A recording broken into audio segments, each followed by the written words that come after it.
Shall we begin?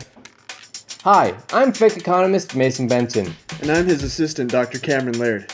Now today, we're going to be discussing the subject of inflation. Inflation is a steady and maintainable increase of price for a certain good. But sometimes, this inflation is caused by a demand. So let's look at an example of dating. Now, if Cameron wants to ask out Becky, he's going to pay about $20 for the date. But if now Jack wants to ask her out, they have to compete, and that's $40. If Adrian wants to ask her out, that's $60. If Jack asks her out, it's $80. And if Thomas wants to ask her out too, that's $100 to compete for her love. Now, that's a pretty high value target, if you ask me. But when they were the same, it was a lower price because there was less competition. Now let's look at an example with just straight money. With more money in a simple economy, the purchasing power goes down, so the money needed to buy something rises.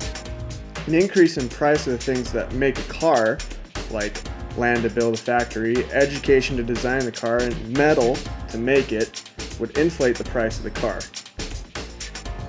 To complete our example, let's use a 1950 Chevy Bel Air. In the 1950s, the retail price was about $1,741. But today, with modern money taking inflation into account, you now have to pay about $12,500 just for retail. That's pretty crazy. Inflation, made simple.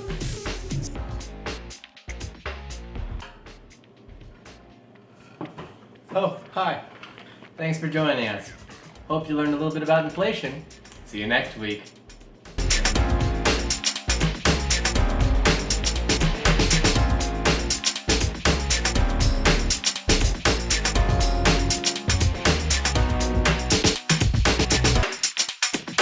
Oh, for sure.